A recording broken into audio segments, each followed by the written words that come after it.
Joining us today is season 19 American Idol contestant Alex Miller, joining us all the way from Kentucky. Thanks so much for hopping on with us. Oh, thank you for having me on. It's a real honor to be in Nebraska and Kentucky at the same time. Absolutely. Well, we are here to learn all about you, your musical story, your rural life story, and I'm so excited to dive into this. But get us familiar with who Alex Miller is. Tell us about yourself. So I'm a young man. I'm only 17 years old, but I feel 75 all the times. I'm a senior in high school, about to graduate. I was born on a farm, and I've been raised on a farm and know farm life all too well. So and I'm an FFA member. I'm actually a regional sentinel in the FFA, and I do a lot of FFA activities and love the rural life and love being from a small town. So, Alex, you had the opportunity to let people on national television get to see you and see your way of living. Tell me what it was like to bring rural America to national television. Well, it was a great honor to bring rural life to national television. I'm just, like I said, I'm a small town guy if you ever met one, and I have the personality to where I know everybody and everybody knows me, and that's just where I was raised. It seems like, used to. Whenever you drive up the roads, everybody knows who everybody is. We'll wave and honk and all kinds of stuff at each other. So I tried to bring that kind of way of life to the national scene, and people really seem to enjoy watching that kind of thing. It's something a lot of people haven't ever experienced, and it's nice to be able to bring that to them. And it's also pretty rare for a 17-year-old to be really familiar with some of these traditional, strong-rooted country artists. And that's really, I think, who you derive a lot of your music from. Can you tell me about your musical background and some of the inspiration you derive it from? I sure will. So it all goes back to two things. It goes back to the Wiggles and Thomas the Train's, what I always say. So whenever I was a young boy, I liked Thomas the Tank Engine. That was my favorite show growing up as a kid. And I asked my granddad, who is a big bluegrass, country music, gospel fan. I asked him, is there any songs out there about trains? And he said, yeah, there's one by Hank Williams. And so he bought me a CD, and I listened to that song. I was like, man, I like this. And so I learned that song, and then I learned the rest on the CD. So that's kind of where it came from as far as that side of things. And I can't thank my granddad and all my parents and my family for all the support. That's awesome. So I want to talk a little bit about your FFA experience too, because that's something that's really been pivotal in your life. And for a lot of FFA members, I think they can say the same thing. Tell me about your FFA journey. It's not something that you really had a chance to talk about. Yes, it's not, but it's definitely a big part of my life. I owe a lot of my personality and my outgoingness to the FFA. Whenever I was a freshman, I wasn't the outgoing guy you see now. I was outgoing, don't get me wrong, but I didn't know how to really talk in front of crowds and do that kind of thing.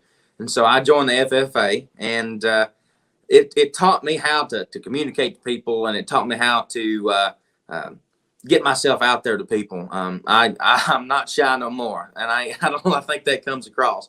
So I've got my Greenhand Degree, my chapter degree, and I'm working on my state degree now. So a lot of things are coming up, and I've competed in a lot of competitions through the organization, and very thankful for my FFA experience and all it's done for me. Let's dive into those a little bit, if you would. What sort of things were you competing in? Tell me about your SAE. What did you do? So my SAE is actually beef cattle. So I have a beef cow and a calf that I do my SAE on, and I also have a SAE in farm labor, and I help my granddad on the farm as much as I can. It's fencing and bush hogging and raking hay and baling hay, all that good stuff. And it's a hard, as you know, probably it's not the easiest life there ever is, but it definitely is one that'll teach you a lot, and you learn a lot more from that than I've learned in school. So I guess that's good and bad. Yes, definitely. I love the beef cattle too. Nebraskans are very, very familiar with that way of life. Oh yeah. Oh yeah.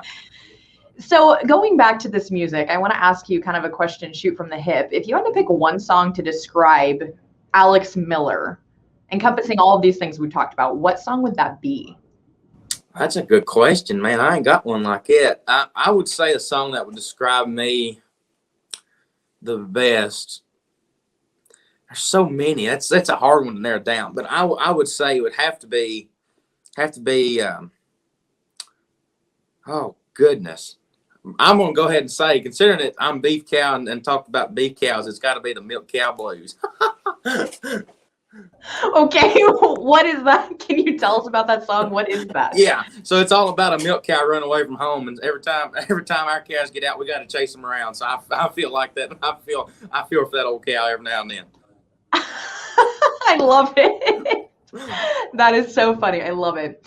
So with this whole American Idol journey, the whole national stage journey, you've accomplished a lot in this experience. Biggest learning moment, what was it?